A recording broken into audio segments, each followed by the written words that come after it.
Welcome to only IAS. आज है 12 अगस्त 2020। तो आइए स्टार्ट करते हैं आज की करंट अफेयर्स एमसीक्यूज और देखते हैं अपना पहला क्वेश्चन। हमारा जो पहला क्वेश्चन है वो ज्योग्राफिकल इंडिकेशन के बारे में है, यानी कि जीआई टैग के बारे में है। यहाँ पर 4 आइटम्स आपके सामने हैं। पहला है कांडंगी सारी, और दूसरा है चिकमंगलौर अरेबिक कॉफ़ी, तीसरा कांगड़ा टी और चौथा कांढामल हल्दी।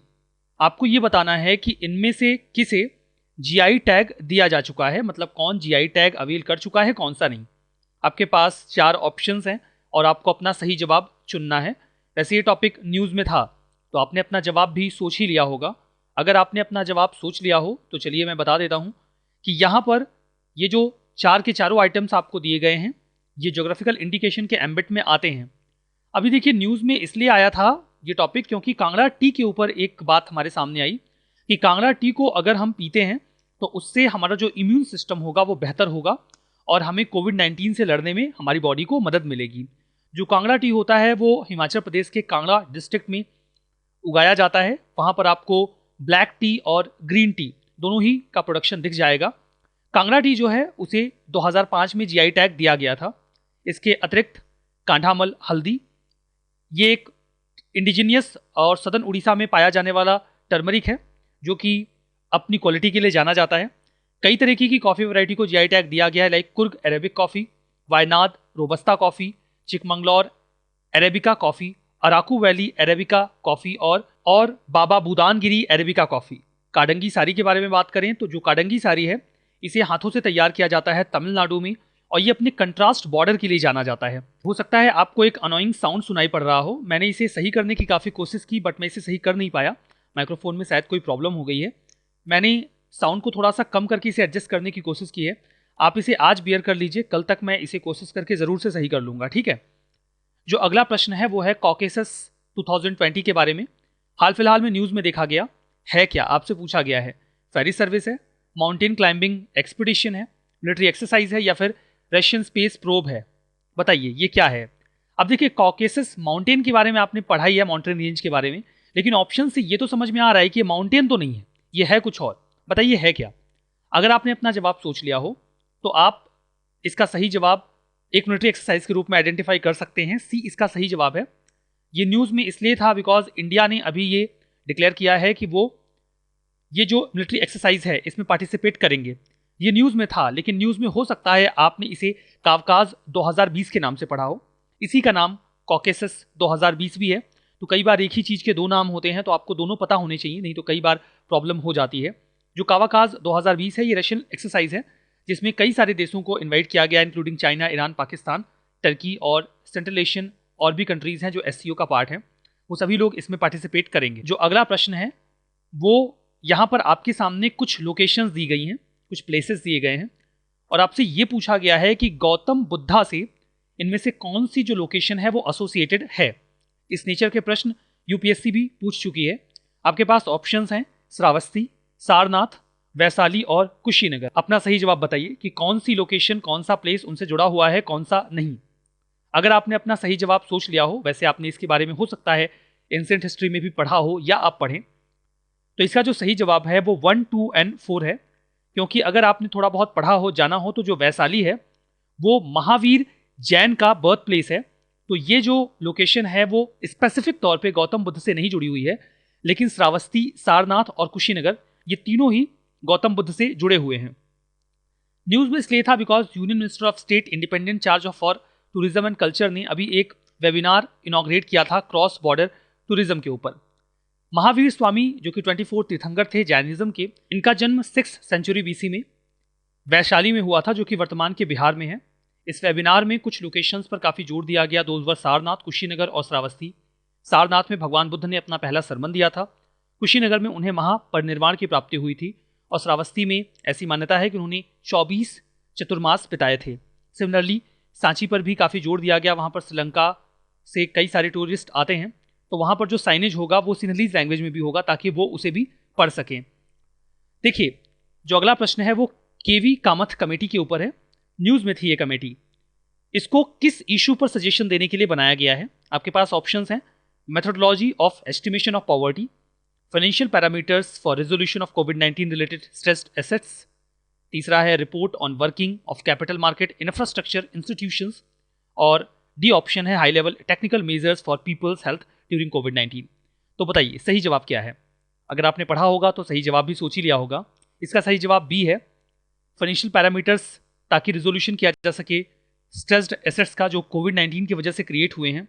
क्योंकि कोविड-19 के आने के बाद इकोनॉमिक एक्टिविटीज़ थम सी गई थी, तो जो बिजनेसेस हैं उन्हें काफ़ी नुकसान हुआ है। जिन लोगों ने लोन लिए थे वो अपना इंटरेस्ट नहीं चुका पाए हैं। तो अभी ये बात चली कि कुछ करके कुछ ऐसा किया जाए ताकि इसका रिजोल्यूशन अच्छे से हो सके और जो बिजनेसेस हैं उन्हें भी ज़्यादा नुकसान ना हो। तो आरबीआई ने इस एक्सपर्ट कमेटी का गठन किया। ये अपनी रिकमेंडेशन भी आरबीआई को ही सौंपेंगे, जिसके बाद डिसाइड किया जाएगा कि किस प्रकार से रिजोल्यूशन किया जाए। हो सकता है उस लोन वगैरह है उसे रीस्ट्रक्चर कर दिया जाए, मतलब उन्हें ज़्यादा समय दे दिया जाए लोन चुकाने का, या फिर उनका जो ब्याज है उसे कम कर दिया जाए। जो अगला प्रश्न है वो इंटरनेशनल सोलर अलायंस के बारे में है। पहला स्टेटमेंट ये कहता है कि एक प्रकार का मल्टीलैटरल फोरम है जिसे इंडिया और जापान ने मिलकर लॉन्च किया था 21st जो COP21 हुआ था, 21st कॉन्फ्रेंस ऑफ पार्टीज 2015 में, जो कि UNFCCC से जुड़ा हुआ था। जो दूसरा स्टेटमेंट है वो ये है कि सभी जो यूनाइटेड नेशंस के मेंबर्स हैं वो इस अलायंस को ज्वाइन कर सकते हैं। और तीसरा ये है कि इसका उद्देश्य ये है कि 1000 बिलियन US$ कलेक्ट करना है इन्वेस्टमेंट के तौर पे 2030 तक। बताइए कौन सा स्टेटमेंट यहाँ पर सही है, कौन सा गलत है? अगर आपने अपना जवाब सोच लिया हो तो चलिए बात करते हैं। देखिए इसके पहले तक यहाँ पर जो सही जवाब है मैं पहले आपको वो बता देता हूँ। सही जवाब 2 और 3 ओनली है। पहला स्टेटमेंट इनकरेक्ट है क्योंकि इसमें इंडिया और जापान नहीं बल्कि इंडिया और फ्रांस का ये कोलैबोरेशन था जिसकी मदद से इंटरनेशनल सोलर अलायंस को स्टैब्लिश किया गया था। इसके पहले तक आपको ये स्टेटमेंट भी गलत मिलता, लेकिन अब ये सही हो गया है क्योंकि अभी इसके पहले तक ये था कि जो ट्रॉपिकल कंट्रीज़ हैं केवल वही इसके मेंबर बन सकते हैं, बट अभी बदलाव कर दिया गया है और सभी UN कंट्रीज़ इसके मेंबर बन सकते हैं। जो ऑब्जेक्टिव है वो तो वही है कि $1000 बिलियन कलेक्ट करना है इन्वेस्टमेंट के तौर पे 2030 तक। सोलर एनर्जी की कॉस्ट को गिराना है, सोलर टेक्नोलॉजीज़ के एप्लीकेशंस को स्केल अप करना है। 87 कंट्रीज़ ने अभी तक इसे साइन किया है और 67 ने इसे रेटिफाई भी कर दिया है। हेडक्वार्टर गुरुग्राम में है, इंडिया में। जो अगला प्रश्न है वो ग्लोबल जेंडर गैप रिपोर्ट 2020 के बारे में है। इसे अभी रिलीज किया गया है। किसने रिलीज किया? आपके पास 4 ऑप्शंस हैं, equality now, world economic forum, international gender champions या फिर ह्यूमन राइट वॉच। बताइए क्या सही जवाब है? रिपोर्ट या इंडेक्सेस के ऊपर यूपीएससी एक न एक प्रश्न जरूर हर साल पूछती है। तो अगर हम पूरे साल थोड़ा थोड़ा करके एक एक दो दो रिपोर्ट या इंडेक्सेस पढ़ते जाते हैं तो ये हमें कभी बर्डन नहीं देता, और उसमें से अगर वो क्वेश्चन आ जाता है तो आपके 2 नंबर श्योर शॉट आ जाते हैं। तो ऐसे प्रश्न आपके तैयार होने चाहिए। जो सही जवाब है वो बी है, world economic forum is the correct answer. इसे देखिए एनुअली पब्लिश किया जा रहा है 2006 के बाद से ही। उद्देश्य ये है कि ये जज किया जाए कि economic opportunity, political empowerment, educational attainment, health और सर्वाइवल, इनमें जो महिलाएं हैं वो किस प्रकार का गैप फील कर रही हैं या फिर फेस कर रही हैं। ठीक है। जो अगला प्रश्न है वो ट्रैफिक के बारे में है। That stands for trade related analysis of fauna and flora in commerce. पहला स्टेटमेंट यह है कि ट्रैफिक एक ब्यूरो है जो कि United Nations Environment Programme UNEP के तहत वर्क करता है। और दूसरा स्टेटमेंट यह है कि जो ट्रैफिक है इसका काम यह है कि ये इंश्योर करें कि प्लांट्स और एनिमल्स का ट्रेड, इलीगल ट्रेड ऐसे ना हो कि वो उनके कंजर्वेशन के ऊपर थ्रेट आ जाए। कौन सा स्टेटमेंट यहां पर सही है, कौन सा गलत है? अगर आप सही जवाब सोच चुके हों तो हम एनालाइज कर लेते हैं। अगर आप देखें तो यहां पर यह कहा जा रहा है ट्रैफिक के फुल फॉर्म में trade related analysis of fauna and flora. अभी तो बहुत ही सामान्य समझ की बात है कि हम कभी भी नहीं चाहेंगे कि फ्लोरा का तो चलिए समझ लेते हैं कि मान लीजिए हम पौधों का व्यापार कर रहे हैं, कुछ पौधे ऐसे हो सकते हैं मेडिसिनल जिनका हम व्यापार करें, लेकिन फौना का व्यापार क्यों करेगा कोई? मतलब इसी तो समझ में आ रहा है कि फ्लोरा और फौना का ट्रेड करना तो हम पसंद नहीं करेंगे और ये एथिकली भी गलत होगा कि हम जानवरों का व्यापार करें। ठीक है, तो मतलब ये व्यापार को रोकता होगा, इतना तो समझ में आ गया। और अगर इतना समझ में आ गया तो आप बड़े आराम से इस स्टेटमेंट को सही मान सकते हैं। ये स्टेटमेंट थोड़ा फैक्चुअल है, इसमें सही गलत होने की संभावना है और ये स्टेटमेंट गलत भी है। सही जवाब 2 ओनली है। गलत क्यों है? क्योंकि ट्रैफिक एक ज्वाइंट प्रोग्राम था WWF और IUCN का। न्यूज में इसलिए था क्योंकि ट्रैफिक ने अभी एक पेपर रिलीज किया स्पॉटेड टाइटल के साथ। इसका जो टाइटल था वो था illegal wild life trade, a peak into ongoing poaching and illegal trade off leopards in India. जो लेपर्ड्स हैं उनको इलीगल ट्रेड की वजह से मारा जा रहा है। 747 लेपर्ड्स की मृत्यु हुई 2015 से 19 के बीच में, जिसमें से 596 इलीगल वाइल्ड लाइफ ट्रेड से जुड़े हुए थे। इनको इनकी खाल के लिए मारा जाता है। जो हाईएस्ट पोचिंग है वो उत्तराखंड और महाराष्ट्र में दर्ज की गई है। लास्ट फॉर्मल सेंसस के मुताबिक इनकी जो संख्या है भारत में वो 12,000 से 14,000 के बीच में है। ट्रैफिक जो है वो एक प्रकार का एनजीओ है जो कि प्लांट्स एंड एनिमल्स के ट्रेड को, इलीगल ट्रेड को रोकता है। इसे 1976 में फाउंड किया गया था world wide fund for nature WWF और IUCN की मदद से।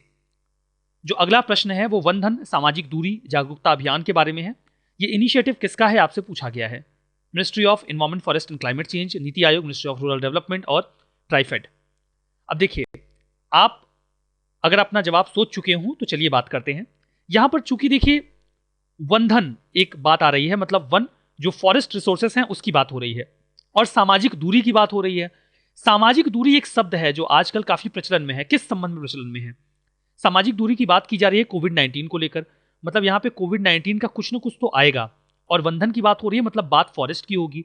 अगर बात फॉरेस्ट की होगी तो आप मिनिस्ट्री ऑफ रूरल डेवलपमेंट को क्रॉस कर सकते हैं, और अगर हमें क्लोज ऑप्शन पे जाना हो तो हम नीति आयोग को भी क्रॉस कर सकते हैं, क्योंकि ये फॉरेस्ट के एरिया में कुछ इनिशिएटिव लें, अनयूजुअल होगा। दो ऑप्शंस अभी भी आपके पास हैं, वो है ministry of environment, forest and climate change और ट्राइफेड। लेकिन इसके बाद आपका जो केस है वो 50-50 का हो गया है, मतलब अगर आप इन दोनों में से एक क्लिक करते हैं तो आपका जवाब सही निकलने की संभावना 50% होगी। अब देखिए, जो ट्राइफेड है वो ट्राइबल से जुड़ा हुआ है और ministry of environment, forest and climate change one से जुड़ा हुआ है। अब इन दोनों में से आपको एक चूज करना है, क्योंकि यहाँ पे बात सामाजिक दूरी की हो रही है। तो सामाजिक दूरी की अगर बात हो रही है तो पेड़ों के बीच में तो सामाजिक दूरी हम स्टैब्लिश करेंगे नहीं, पेड़ तो वैसे भी अपने आप को संभाल ही लेते हैं। सामाजिक दूरी की आवश्यकता तो हमें आपको है ना, मतलब इंसानों की बात हो रही है। ट्राइफेड बॉडी जो है वो ट्राइबल्स के लिए काम करती है। तो इस तरीके से आप धीमे धीमे करके लेयर वाइज अपना जो आंसर है वो ट्राइफेड पे लाके टिका सकते हैं इन दोनों शब्दों की मदद से, वंधन और सामाजिक दूरी। सही जवाब भी यही है, डी इसका करेक्ट आंसर है। इस तरीके से आप थोड़ा सा दिमाग लगाएं तो अगर आपने उस टॉपिक को नहीं भी पढ़ा है तब भी आप अपना जवाब जो है वो आइडेंटिफाई कर सकते हैं। ट्राइफेड का 33rd फाउंडेशन डे ऑब्जर्व किया गया था, इसीलिए ये न्यूज में था। 1987 में स्टैब्लिश किया गया था मिनिस्ट्री ऑफ ट्राइबल अफेयर्स के तहत। इन्होंने ये वंधन सामाजिक दूरी जागरूकता अभियान लॉन्च किया था ताकि जो ट्राइबल लोग हैं उन्हें एजुकेट किया जा सके। जो non timber forest products collect करते हैं वो सोशल डिस्टेंसिंग फॉलो करें। होम क्वारंटाइन को अगर ऐसी संभावना है कि वो इन्फेक्ट हो सकते हैं तो उसे भी फॉलो किया जाए। हाइजीन वगैरह की टिप्स उनको दी जाएगी। वन धन सेल्फ हेल्प ग्रुप्स को मदद की जाएगी कि वो जाएं, सोप्स, डिसइंफेक्शन वगैरह डिस्ट्रीब्यूट करें उनके बीच में। ठीक है, जो अगला प्रश्न है वो मैपिंग पे है। लेक्स के ऊपर हमने आज प्रश्न डिसाइड किए थे। 4 लेक्स आपके सामने हैं, Kolleru lake, Deepor Beel, Pangong lake, Wular lake. आपको बताना यह है कि इनमें से कौन सा फ्रेश वाटर लेक है। पढ़ा होगा तो आप आइडेंटिफाई कर चुके होंगे सही जवाब। यहां पर अगर आप पेंगोंग लेक को एलिमिनेट कर दें तो ये 3 के तीनों ही फ्रेश वाटर लेक हैं। सही जवाब क्या निकलेगा? 1, 2 और 4। 1, 2 और 4 ए है ना, तो ए आपका सही जवाब है। जो पेंगोंग लेक है वो एक साल्ट वाटर लेक है जो कि लद्दाख के रीजन में आपको मिल जाएगा। Wular lake largest fresh water lake है इंडिया की, जम्मू कश्मीर में मिलेगी। जो कोलेरू लेक है वो आंध्र प्रदेश में है। डीपोर व्हील आपको गुवाहाटी के नज़दीक में आसाम में मिलेगी। मैप में लोकेशन देखना चाहते हैं तो देखिए, यहाँ पर वूलर लेक है, यह है डीपोर व्हील आसाम में, मेघालय के बिल्कुल नॉर्थ में। यह है कोलेरू लेक आंध्र प्रदेश में, और इस मैप में आपको पेंगोंग लेक मिल जाएगा जिसे पेंगोंग शो के नाम से भी जाना जाता है। जो अगला प्रश्न है उसमें आपको एक इन्फॉर्मेशन दी गई है जिसके बेसिस पे आपको 4 में से एक लेक को आइडेंटिफाई करना है। ये जो लेक है वो 4 known hyper velocity impact craters में से एक है जो कि अर्थ पे बेसाल्टिक रॉक में बना हुआ है।